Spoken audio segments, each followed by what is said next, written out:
chooses the path of conflict. He stands up against the Campbells. In late 1562, he gathers the clan. They make a murderous attack upon a group of Campbells. That is effectively a declaration of war, and it results in the central Highlands being plunged into 8 years of bloody conflict.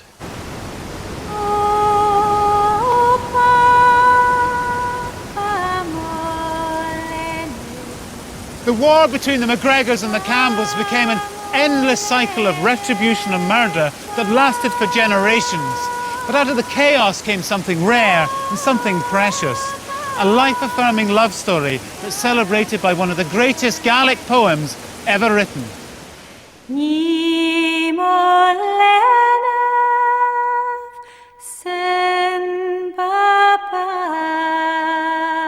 These words and music celebrate the love that blossomed between clan chief Gregor MacGregor and a young woman called Marion.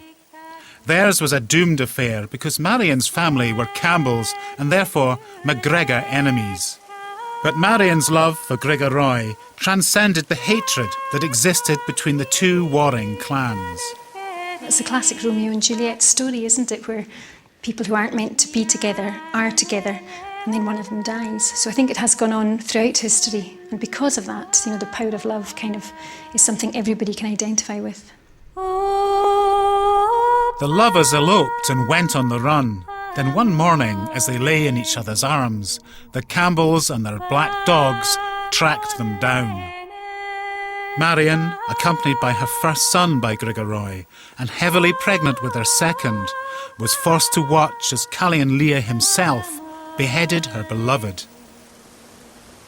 It's very difficult to sing that song and not engage yourself in the whole kind of drama of it. It's actually quite an exhausting song to sing to because of that, but I think you can't fail to get emotionally wrapped up in it. Marion's grief would become an omen for the future of her two sons. Now each in turn would meet a violent and untimely death for the parts they played at the Battle of Glenfruin, perhaps the most pivotal moment in the history of Clan Gregor. It was here in 1603 that Marion's sons led the MacGregors into battle against another clan, the Cahoons of Luss. Ironically, it was the wily Campbells who prompted Marion's son Alistair to fight. It was a decision he'd ultimately regret. Glenfruin holds a grim fascination for landscape photographer Malcolm MacGregor, the current MacGregor clan chief. I met up with Malcolm at the site of the battle to find out how the Campbell Earl of Argyll played off the MacGregors against the Cahoons to his own advantage. The Earl of Argyll had encouraged Alistair MacGregor of Glenstray, the chief of Clan Gregor, to go after and attack the Cahoons, which he duly did here in Glenfruin. It sounds to me as if the Campbell Earls of Argyll were using the MacGregors to pursue their own agenda. Is that right? That's correct. The Cahoons were obstructing Argyll's efforts to become very dominant in this area, particularly with the king. So what happened? Well, 300 MacGregors came from the northwest via Loch Long into Glenfruin across the side of Strone Hill, which you can see over there. And basically what happened is they were on the high ground, which gave them an incredible tactical advantage. The Cahoons were coming up the glen from the east, and despite the fact that the MacGregors were only 300 in strength and the Cahoons were between 700 and 800, the MacGregors had such tactical advantage that they were able to destroy the Cahoons in that marsh. That's amazing, a 2-to-1 advantage the Cahoons had, but the MacGregors still won. Yes, stumbling around in the marshes up to their knees in water, bog and ice would have meant that the MacGregors would have had a field day in cutting them down. To our shame, the battle became a massacre. Over 140 Cahoons were killed, including a party of schoolboys who'd come to watch. King James VI was so horrified that he inflicted the greatest punishment possible on the MacGregors. He deprived them of their name by proscribing the clan. From now, simply bearing the MacGregor name was punishable by death. To find out how this affected my own family's ancestors, I met up with another member of the clan, Peter Laurie. Proscription took many forms.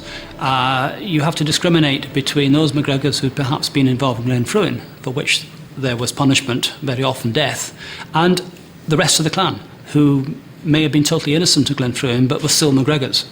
The women could be prescribed, would be marked on the cheek, branded, to mark them out as being MacGregors and therefore to be despised.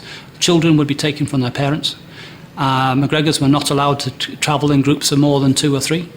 They weren't allowed to carry edged weapons in a time when you had to have an edged weapon in order to cut your meat.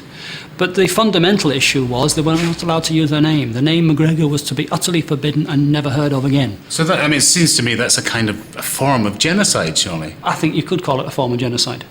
The idea was that they had been portrayed to the king as being the most dangerous source of disorder in the Highlands, and therefore they had to be destroyed. Now, I believe there were incentives given to people to hunt down MacGregors. Oh yes, up to very large sums of money for the time. Anything up to £1,000 has been mentioned for a MacGregor head. And it was worse than that. It wasn't just trying to persuade some stranger to say, go in like a bounty hunter. It was incentives given to MacGregors to betray other MacGregors. So what was in it for the Campbells? They started out in 1550 with less land than the Clan Gregor had.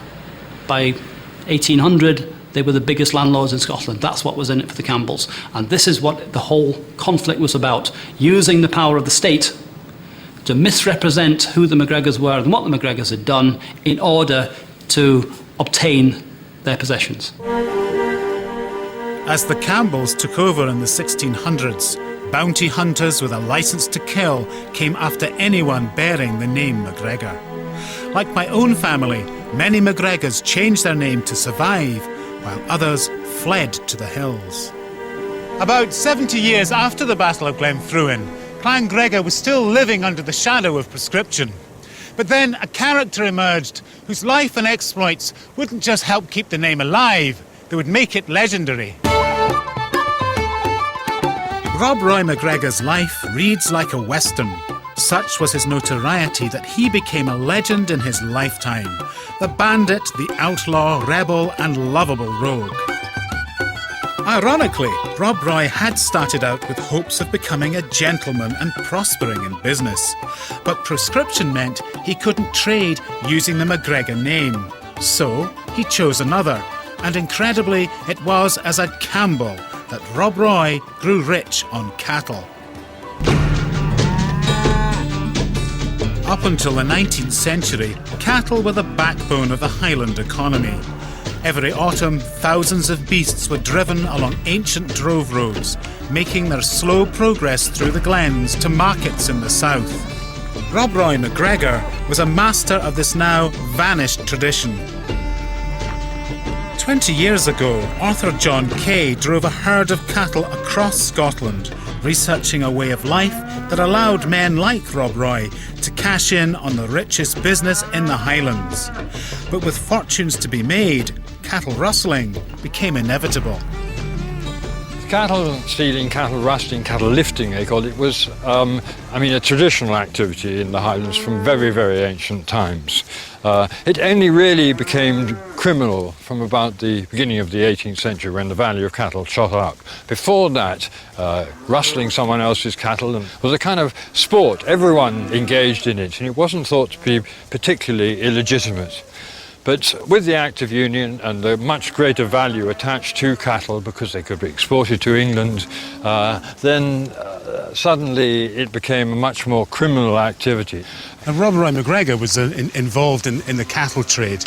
Yes, Rob Roy is interesting because his dates exactly straddle that period. He was born in 1680, so 27 years before the Act of Union. He was brought up in the clan tradition. He was into rustling, of course. And then suddenly the trade becomes extremely valuable and he becomes, as it were, a bona fide drover. So he knows both sides of the fence, and so do all his associates, his fellow drovers. Many of them were, and would again be, cattle rustlers. It's probably fair to say that Rob Roy was born to rustle cattle, simply because there were no greater practitioners of the art than his MacGregor kinsfolk. And if this ancient practice were in his blood, then so too was blackmail. Now,